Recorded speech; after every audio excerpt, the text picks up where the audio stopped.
Hello बच्चों, क्या हाल चाल। I hope all of you okay. मैं भी ठीक ठाक हूँ, है ना। तो बेटा, आज का टॉपिक जो रहेगा वो रहेगा torque on bar magnet placed in uniform magnetic field. हम एक बार मैग्नेट को यूनिफॉर्म मैग्नेटिक फील्ड में रखेंगे, है ना, रखते हैं। तो उस बार मैग्नेट पर क्या लगेगा, एक टॉर्क लगता है। टॉर्क क्या होता है, कपल ऑफ टू फोर्सेस, है ना, which have do not same line of action. ठीक है, तो उस पर टॉर्क लगता है। उस टॉर्क के कारण वो मैग्नेट को जब मैग्नेटिक फील्ड में रखेंगे तो उस मैग्नेट पर क्या लगेगा, टॉर्क लगेगा, जिसके कारण वो मैग्नेटिक फील्ड में रोटेट होने लग जाता है। ठीक है, तो इस टॉपिक को पढ़ने से पहले कुछ याद आ रहा है क्या? Torque on electric dipole placed in uniform electric field, है ना। सेम केस है। वहां पास क्या लिए था, इलेक्ट्रोस्टैटिक्स में एक इलेक्ट्रिक डाइपोल लिए थे बेटा, उसको हम यूनिफॉर्म इलेक्ट्रिक फील्ड में रखे थे। तो उस डाइपोल पर क्या लगा था, फोर्स लगा था, जिसके कारण वो रोटेट करने स्टार्ट कर दिया था, है ना। क्या हुआ था, देखो ऐसे, ये आपने रखा था इलेक्ट्रिक फील्ड, है ना, यूनिफॉर्म इलेक्ट्रिक फील्ड बना लो, uniform electric field E. Okay, इस पर हमने क्या रखा था, एक इलेक्ट्रिक डाइपोल रखा था। कैसे रहता है इलेक्ट्रिक डाइपोल, ये एक माइनस क्यू और एक प्लस क्यू, है ना। माइनस क्यू और प्लस क्यू मिलकर एक क्या बनाते हैं, इलेक्ट्रिक डाइपोल बनाते हैं। बीच का जो इफेक्टिव लेंथ रहता है, बीच का यहां से लेकर यहां तक का जो लेंथ रहता है बेटा, वो कितना रहता है, 2L रहता है। तो इस पर क्या लगता है, टॉर्क लगता है ना। इस वाले पर, प्लस क्यू वाले चार्ज पर कौन सा फोर्स लगता था F इक्वल, वो इलेक्ट्रिक फील्ड के डायरेक्शन में लगता है ना। प्लस क्यू चार्ज पर इलेक्ट्रिक फील्ड के डायरेक्शन में ही फोर्स लगता था। उस फोर्स की वैल्यू कितनी होती थी, F इक्वल होती थी, याद करो, क्यू ई, है ना। सिमिलरली इस माइनस क्यू चार्ज पर भी क्या लगता था, इलेक्ट्रिक फील्ड के अपोजिट एक फोर्स लगता था, है ना। उस फोर्स की वैल्यू क्या होती थी, फोर्स की वैल्यू होती थी F इक्वल क्यू ई, है ना। ये फोर्स का जो मैग्नीट्यूड है क्यू ई सेम रहता है ना, बट इनका डायरेक्शन क्या है, अपोजिट है। प्लस क्यू चार्ज पर इलेक्ट्रिक फील्ड के डायरेक्शन में फोर्स लगता है और माइनस क्यू चार्ज पर इलेक्ट्रिक फील्ड के जस्ट अपोजिट डायरेक्शन में फोर्स लगता है। तो ये देखो, ये टॉर्क, इस पर फोर्स लगेगा ना, तो ये टॉर्क ऐसे काम करेगा। तो ये जो इलेक्ट्रिक फील्ड है वो क्या होना स्टार्ट कर देता है, रोटेट होना स्टार्ट हो देता है। सिमिलरली आज का जो हमारा टॉपिक है, इसमें हम क्या रखेंगे, यूनिफॉर्म मैग्नेटिक फील्ड लेंगे। उसमें क्या लेंगे, बार मैग्नेट में देखो क्या क्या रहेगा बेटा, ये बार मैग्नेट, ये साउथ पोल और ये उसका क्या कहलाएगा, नॉर्थ पोल। इसमें क्यू की जगह में क्या लेते हैं, पोल स्ट्रेंथ। इसका पोल स्ट्रेंथ M, इसका पोल स्ट्रेंथ M। बीच का इफेक्टिव लेंथ 2L है, तो इसमें भी बीच का इफेक्टिव लेंथ कितना रहेगा, 2L रहेगा। ओके, और इसमें जो इलेक्ट्रिक डाइपोल मोमेंट का डायरेक्शन था, इलेक्ट्रिक डाइपोल मोमेंट का जो डायरेक्शन था, माइनस क्यू से प्लस क्यू की ओर रहता है उसका डायरेक्शन, है ना। इलेक्ट्रिक डाइपोल मोमेंट सिंबल क्या था, वेक्टर P, है ना। तो इसमें जो मैग्नेटिक डाइपोल मूवमेंट का डायरेक्शन रहेगा वो कैसे रहेगा, साउथ से नॉर्थ रहता है। ये हम लास्ट क्लास में डिस्कस कर चुके हैं ना। इलेक्ट्रिक डाइपोल मूवमेंट का डायरेक्शन साउथ पोल से नॉर्थ पोल की ओर रहता है। तो यहां से बेटा अगर कंपेयर करेंगे तो इसमें देखो, इलेक्ट्रिक डाइपोल मूवमेंट का डायरेक्शन माइनस क्यू से प्लस क्यू की ओर है। इसमें मैग्नेटिक डाइपोल मूवमेंट का डायरेक्शन साउथ से नॉर्थ की ओर है। तो दोनों में कंपेयर करोगे तो जो माइनस क्यू चार्ज है वो किसकी तरह बिहेव कर रहा है, किसकी तरह वर्क कर रहा है, साउथ पोल की तरह, है ना। और जो प्लस क्यू चार्ज है वो किसकी तरह बिहेव करता है, नॉर्थ पोल की तरह, है ना। ये देखो ना, माइनस क्यू से प्लस क्यू, इसमें साउथ से नॉर्थ। तो इसमें जो डायरेक्शन है बेटा, माइनस क्यू से प्लस क्यू की ओर, इसमें साउथ से नॉर्थ की ओर। तो कुछ माइनस क्यू को हम साउथ पोल की तरह वर्क ऐसे बिहेव करता है करके माइंड में याद रख सकते हैं। और प्लस क्यू किसकी तरह वर्क करता है, नॉर्थ पोल की तरह वर्क करता है। लास्ट क्लास में भी मैं ये चीज को डिस्कस कर लिए थे, है ना। और इसमें जो टॉर्क का वैल्यू है, टॉर्क का वैल्यू कितना आता था, tau is equal to P E sine theta, है ना, P E sine theta, where P is the magnitude of electric dipole moment, E electric field, sine theta. इसमें क्या आने वाला है, सिमिलरली टाउ इक्वल पी के जगह इलेक्ट्रिक डाइपोल मूवमेंट है, यहाँ पास क्या आ जाएगा, मैग्नेटिक डाइपोल मूवमेंट। यहाँ इलेक्ट्रिक फील्ड है तो यहाँ पास क्या आएगा, मैग्नेटिक फील्ड आएगा। और साइन थीटा दोनों में कॉमन रहेगा, दोनों में साइन थीटा कॉमन रहेगा। तो ये आज हमारा टॉर्क का जो वैल्यू है वो इतना निकलने वाला है। ओके, स्टार्ट करें। ओके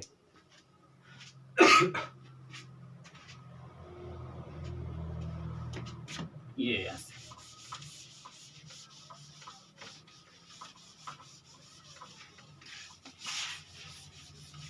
चलो,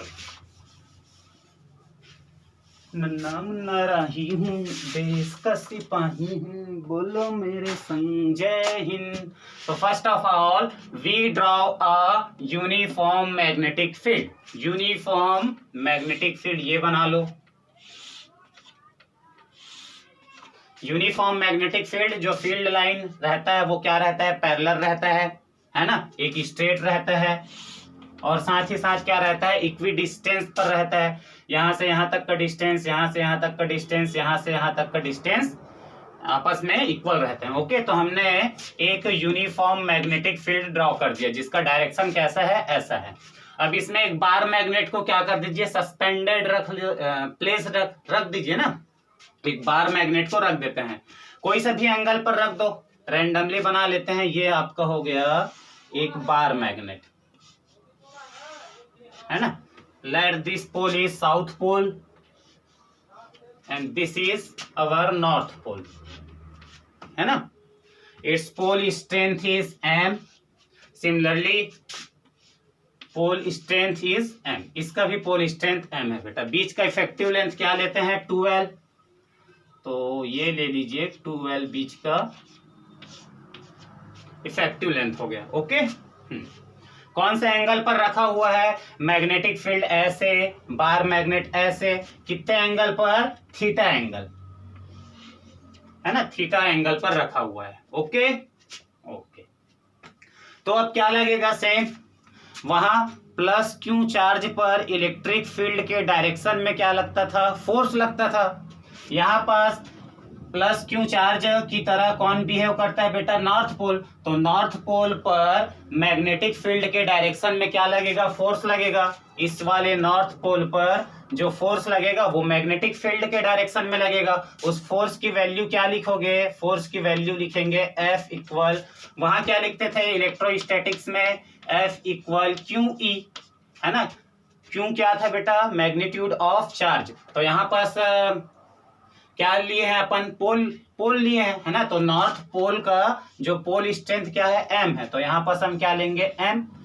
E क्या था, इलेक्ट्रिक फील्ड, यहाँ पास क्या लोगे, मैग्नेटिक फील्ड। ओके, तो F equal mb, north pole पर लगता है मैग्नेटिक फील्ड के डायरेक्शन में ही फोर्स लगता है ना, नॉर्थ पोल पर। जस्ट इसका अपोजिट साउथ पोल पर क्या लगेगा, एक फोर्स लगेगा, उसका डायरेक्शन ऐसे रहेगा, है ना। उस फोर्स की वैल्यू कितनी आएगी, फोर्स की वैल्यू सेम आएगी, फोर्स की वैल्यू क्या आएगी, सेम आएगी। ओके, अब जरा देखो इनका ये जो फोर्स का जो कपल है ना, एक फोर्स ऐसे, एक फोर्स ऐसे, इनका लाइन ऑफ एक्शन सेम है क्या, लाइन ऑफ एक्शन सेम है क्या, नहीं। इसका देखो, इसको पीछे की ओर बढ़ाओ, इस फोर्स का ये जो फोर्स ऐसे डायरेक्शन है ना, इस फोर्स का डायरेक्शन ऐसे है, इस फोर्स को मैं पीछे की ओर ऐसे लाइन को इंक्रीज करता हूं, और इधर इस फोर्स का डायरेक्शन ऐसे है, इसके फोर्स को पीछे की ओर इसको क्या कर दीजिए, इस लाइन को इंक्रीज कर दो, तो इस फोर्स का डायरेक्शन ये कुछ ऐसा रहा, और इस फोर्स का डायरेक्शन ये रहा, इसका लाइन। तो दोनों का लाइन तो आपस में मैच नहीं कर रहा है ना।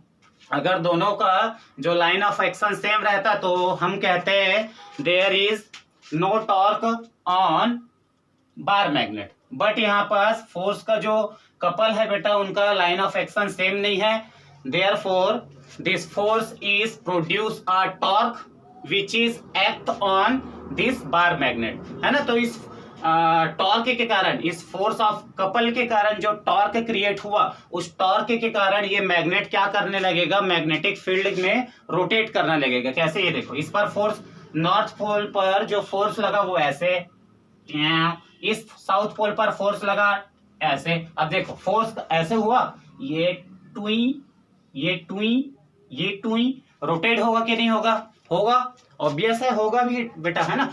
तो उस टॉर्क का जो मैग्नीट्यूड है, उस टॉर्क का जो वैल्यू कितना आता है, वो हम अब फाइंड आउट करने जा रहे हैं। स्टार्ट करें। ओके, टॉर्क, अच्छा, तो ये टॉर्क का जो फॉर्मूला होता है वो लिख लो, बड़ा इजी है ना। टॉर्क इक्वल क्या होता है, टॉर्क, ये torque equal force into perpendicular distance. Torque equal force, इन दोनों फोर्स में से एक फोर्स की वैल्यू वहां रख देना, into perpendicular distance. Perpendicular distance क्या होता है बेटा, ये जो फोर्स है ना, ये फोर्स और ये फोर्स, इन दोनों के बीच का परपेंडिकुलर डिस्टेंस। परपेंडिकुलर डिस्टेंस जरा देखो निकाल लेते हैं। ये इस वाले फोर्स को थोड़ा मैं पीछे की ओर क्या कर देता हूं, इंक्रीज कर देता हूं, ये ऐसे, है ना। और ये नॉर्थ पोल है ना, ये इसको ऐसे मिला दो, ये ऐसे, ये ऐसे। तो ये देखो यहाँ पर 90 एंगल क्रिएट हो रहा है, 90 एंगल, है ना। तो ये यहां से लेकर यहां तक का जो डिस्टेंस है वो क्या क्या है, आपका परपेंडिकुलर डिस्टेंस है। ओके, डाउट थोड़ी ना है। एक बार और, डी क्या है, डी क्या है, डिस्टेंस है, किसके किसके बीच का, ये फोर्स और ये फोर्स, इन दोनों फोर्स के बीच का परपेंडिकुलर डिस्टेंस। तो एक फोर्स ऐसे, एक फोर्स ऐसे, तो ये बीच वाला ही तो होगा परपेंडिकुलर डिस्टेंस ना। ओके, ये परपेंडिकुलर डिस्टेंस। तो लेट दिस, हमने क्या बोला है, परपेंडिकुलर डिस्टेंस को डी से रिप्रेजेंट किए हैं। तो यहां से यहां तक का डिस्टेंस आपका कहलाएगा perpendicular distance, which is D. Okay, इस डी की वैल्यू फाइंड आउट कर देते हैं, और फिर एफ की वैल्यू तो पता है ना, एफ की वैल्यू एम बी, डी की वैल्यू निकाल लेंगे, then we will get torque on this bar magnet. Okay, तो बताओ जरा, ये थीटा है, ये थीटा, तो ये कितना होगा बच्चों, ये भी थीटा होगा, है ना। ये थीटा ऐसे यार, ये बार मैग्नेट है ना, ये मैग्नेटिक फील्ड का डायरेक्शन, ये मैग्नेटिक फील्ड का डायरेक्शन, ये थीटा है, तो ये भी कितना होगा, ये एंगल भी थीटा होगा। ओके, ये एंगल भी थीटा होगा, तो ये एंगल हो गया आपका, है ना। इस ट्रायंगल में साइन थीटा अप्लाई कर दो, इस ट्रायंगल में साइन ऑफ थीटा का वैल्यू निकाल लो, उस ट्रिग्नोमेट्री रेशियो का। तो इन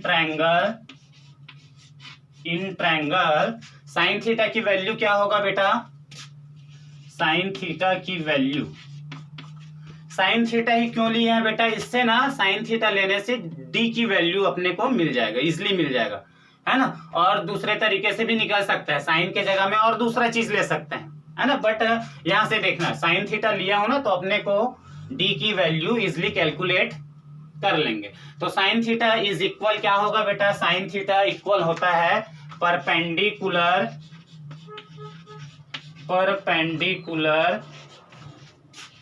अपॉन हाइपोटेनियस,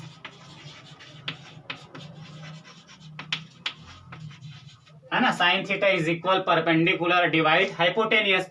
परपेंडिकुलर की वैल्यू क्या है, ये डी, ये डी। तो now sine theta equal D. Hypotenuse क्या है इस ट्रायंगल का, ये वाला, ये उसका हाइपोटेनियस कहलाता है ना, 90 के सामने वाला, 90 एंगल का जो सामने वाला जो लेंथ है वो आपका हाइपोटेनियस कहलाता है। तो यहां से हाइपोटेनियस की वैल्यू क्या है, यहां से लेकर यहां तक का distance, this is equal to this, है ना। तो यहां से लेकर यहां तक का डिस्टेंस और यहां से लेकर यहां तक का डिस्टेंस सेम सेम है। तो यहां से लेकर यहां तक का डिस्टेंस किसके इक्वल होगा बेटा, 2l के इक्वल होगा। तो यहां पर क्या आ जाएगी value 2l। Now in this place value of d equal, cross multiply कर दो, ये हो जाएगा 2l sine theta, 2l sine theta.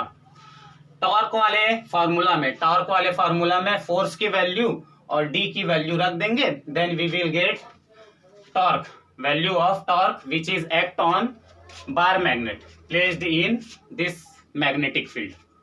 Okay, no चलो हो गया। So putting on value of force and displacement in equation number 1, this is your first equation ना। तो वैल्यू ऑफ फोर्स कितनी है बेटा, एम बी, टाउ इक्वल क्या हो जाएगा, टाउ इक्वल हो जाएगा, फोर्स की वैल्यू है एम बी इंटू डी की वैल्यू क्या आई है 2L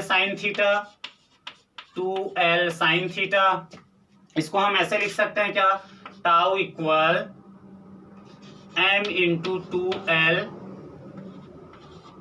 बी साइन थीटा, है ना, ऐसे लिख सकते हैं। 2L को साथ में ले लो, 2L को यहां पास ले लिए हैं, b को पीछे ले लिए हो ना, तो m into 2L B sine theta. यहां तक पॉज करके नोट कर लो। ओके, मिटा दें। ओके, ये हो जाएगा आपका फिर then but electric dipole moment का जो मैग्नीट्यूड है वो किसके इक्वल होता है बच्चों, m इंटू 2L, है ना। We know that magnitude of magnetic dipole moment is equal to m into 2L। now इसके जगह में हम क्या लिख सकते हैं, m लिख सकते हैं, capital M। So tau equal M B sine theta, tau equal M B sine theta which is your net torque on which is act on this bar magnet. तो ये हुआ उसका मैग्नीट्यूड बेटा, है ना। अब यहां से साइन थीटा है, क्रॉस प्रोडक्ट आने वाला है, कॉस रहता है तो कॉस थीटा रहता है, तो डॉट प्रोडक्ट लगता है ना, a dot B cos theta, sorry vector a dot vector b equal A B cos theta, है ना। साइन थीटा है तो यहाँ पास क्रॉस प्रोडक्ट आने वाला है। आपके पास दो रास्ते हैं बेटा, यहां से या तो आप वेक्टर फॉर्म में ये लिखो, वेक्टर फॉर्म में टाउ इक्वल क्या लिख सकते हैं, या m क्रॉस b, है ना। टाउ क्या है, वेक्टर क्वांटिटी है, तो ये m क्रॉस b लिख सकते हो, या तो tau equal b cross m, ये लिख सकते हैं। आपके पास दो ऑप्शन है, दोनों ही सही है। m cross b equal M B sine theta, b cross m equal B M sine theta, दोनों ही सेम है। क्या करेंगे तो देखो, टॉर्क का जो डायरेक्शन रहता है ना, इस पर जो टॉर्क क्रिएट हुआ है उस टॉर्क का डायरेक्शन क्या हुआ है, यहाँ पास टॉर्क का जो डायरेक्शन है बेटा वो इनवर्ड रहता है ना। टॉर्क पर जो मैग्नेट पर जो टॉर्क वर्क कर रहा है उसका डायरेक्शन क्या है, मैग्नेटिक फील्ड के परपेंडिकुलर इनसाइड, है ना, inside the blackboard, inside the perpendicular to the blackboard, है ना। तो टॉर्क का जो डायरेक्शन होता है इस केस में वो रहता है इनवर्ड। इलेक्ट्रिक डाइपोल मोमेंट पे भी हम डिस्कस किए थे। ओके, तो सेम केस है, यहाँ पास भी टॉर्क का जो डायरेक्शन रहेगा वो कैसा रहेगा, inside perpendicular to the blackboard. Okay, torque कैसे काम किया है बताओ, ये देखो, इस पर इस फोर्स एंड इस फोर्स के कारण जो इसका रोटेशनल था वो कैसा था, ऐसे, ये ऐसे क्लॉकवाइज, ये क्लॉकवाइज, ये ऐसे, है ना। तो जो बार मैग्नेट का जो रोटेशनल का डायरेक्शन है वो कौन सा है, क्लॉकवाइज। और क्लॉकवाइज में जो आपको टॉर्क मिलता है वो टॉर्क कैसा रहता है, inside perpendicular to the blackboard, है ना। ये हुआ ब्लैक बोर्ड, इसके परपेंडिकुलर इनसाइड, अंदर की ओर बेटा, है ना। और यहाँ पास टॉर्क का डायरेक्शन अगर एंटी क्लॉकवाइज रहता तो टाउ का जो डायरेक्शन था वो क्या रहता, outside perpendicular to the blackboard है ना, ये आउटसाइड, इस पर जो टॉर्क का डायरेक्शन रहता है वो आपके स्किन की ओर, ये ऐसे, ये ऐसे। ओके, तो आपके पास स्क्रू लॉ है, उस स्क्रू लॉ के हेल्प से आप ये सेलेक्ट कर सकते हैं, M क्रॉस B लिखे कि B क्रॉस M लिखे। ओके, यहां तक पॉज करके नोट कर लेना, मैं मिटा रहा हूं बेटा, ठीक है।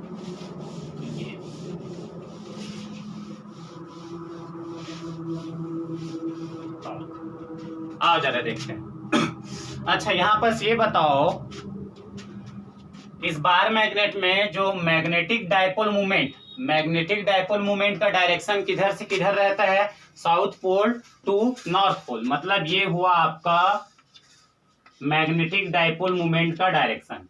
ये मैग्नेटिक डायपोल मूवमेंट का डायरेक्शन ऐसे है, तो देखो ये ऐसे, ये मैग्नेटिक डायपोल मूवमेंट का डायरेक्शन, मैग्नेटिक फील्ड का डायरेक्शन वो तो पैरेलल है, तो ये हुआ मैग्नेटिक फील्ड का डायरेक्शन। ओके, और जो टाउ है ना, टॉर्क है, उस टॉर्क का डायरेक्शन क्या है, inside perpendicular to the blackboard, है ना, इनसाइड है।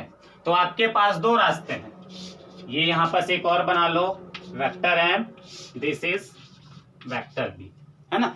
अब एक स्क्रू पकड़कर ना, एक स्क्रू हमने रख लिया, इस स्क्रू को या तो M से B की ओर रोटेट करो, ऐसे स्क्रू को राइट हैंड से पकड़ो और स्क्रू को या तो M से B की ओर, ऐसे, है ना, M से B की ओर ऐसे घुमाइए, या तो स्क्रू को B से M की ओर रोटेट करो, या तो स्क्रू को B से M की ओर, ये ऐसे, ये ऐसे, ये ऐसे। इन दोनों केस में, जिस केस में स्क्रू अंदर की ओर जाएगा, इस ब्लैक बोर्ड के अंदर की ओर जाएगा, वही आपका क्या रहेगा, M क्रॉस B रहेगा या तो B क्रॉस M रहेगा। जिस केस में टॉर्क अंदर की ओर गया रोटेट करने पर, M से B की ओर या तो B से M की ओर घुमाओ, और जिस केस में ये screw inside perpendicular to the blackboard, मतलब इस ब्लैक बोर्ड के परपेंडिकुलर अंदर की ओर अगर स्क्रू चला गया, वो आपका क्या रहेगा, क्रॉस, इस वेक्टर फॉर्म में, वही आप क्या कर लेना, सेलेक्ट कर लेना। आओ जरा देखिए, B से M की ओर देखो, B से M की ओर, ये आपका स्क्रू किधर रोटेट करना है बेटा, B से M, ऐसे, ये B से M ऐसे घुमाना है, ये ऐसे, ये देखो, ये B से M, B से M, B से M। तो इस केस में मैं देख रहा हूं, ये यहां से पकड़ा था, है ना, घुमाते गया B से M, स्क्रू क्या हो गया बेटा, ओपन आ गया, बाहर आ रहा है, स्क्रू बाहर आ रहा है। इस केस में जरा देखो किधर घुमाना, क्लॉकवाइज, ये आपका स्क्रू यहां पर पकड़ लो, क्या करो, स्क्रू को पकड़ो, किधर रोटेट करना है, M से B, क्लॉकवाइज डायरेक्शन में, ये देखो, ये ऐसे पकड़ा हमने, घुमाया, ये ऐसे। इस केस में देखो स्क्रू क्या हो गया, अंदर चला गया, ये अंदर, है ना। तो टॉर्क का डायरेक्शन वही डिसाइड कर देता है। तो टॉर्क किधर था, अंदर की ओर था, तो हमने लिया कि M से B चलना है कि B से M चलना है। जब हम B से M चले तो स्क्रू क्या हो रहा था, बाहर आ रहा था, है ना। अब यहाँ पास हम कहाँ से M से B गए, M से B जाने पर स्क्रू क्या हो रहा है, अंदर जा रहा है, तो वो आपका क्या करेगा, टॉर्क का डायरेक्शन बैठ करता है।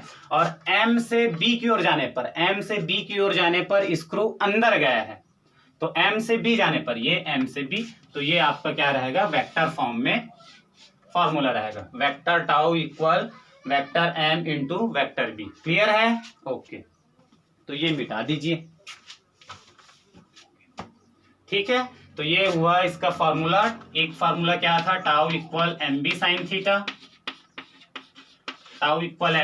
थीटा, वेक्टर फॉर्म में, vector tau equal vector M cross vector B। Okay, clear है, ठीक।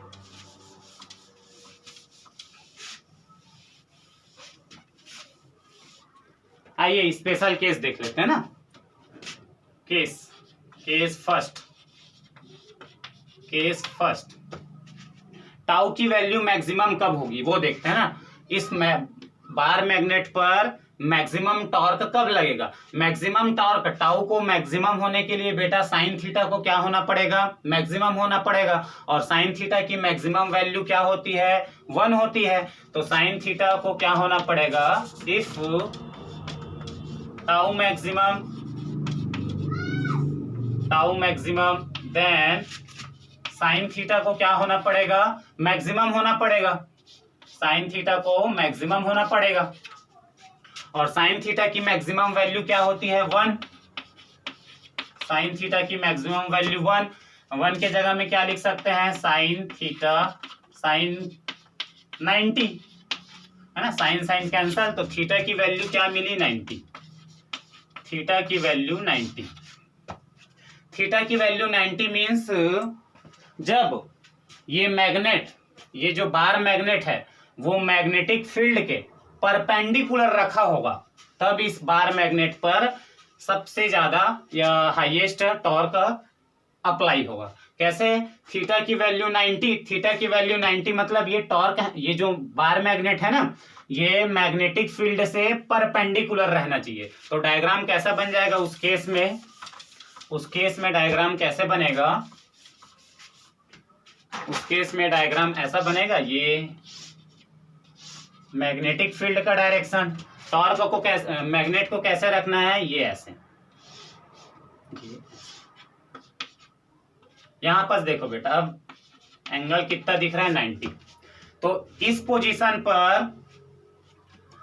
पोजीशन पर maximum torque act on this bar magnet. Okay, clear है? और टाउ के लिए फार्मूला क्या हो जाएगा बेटा? mb। टाउ के लिए जो फार्मूला हो जाएगा mb। साइन थीटा कहाँ गया सर? साइन थीटा की वैल्यू क्या रखना है? 1 रखना है। उस केस में टाउ की जो वैल्यू आती है, वो मैक्सिमम आती है। तो टाउ मैक्सिमम का फार्मूला कब बन गया? टाउ मैक्सिमम का फार्मूला क्या मिला? यहाँ पास mb हो गया। मिनिमम के लिए देखो, मिनिमम के लिए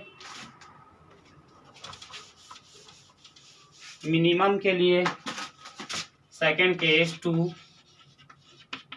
2 टाउ मिनिमम कब होगा? है ना, टाउ का वैल्यू कब कम आएगा? जब साइन थीटा का वैल्यू कम आएगा। तो साइन थीटा का वैल्यू को क्या होना पड़ेगा? कम होना पड़ेगा। Tau minimum value of sine theta is small, है ना। साइन थीटा को छोटा होना पड़ेगा।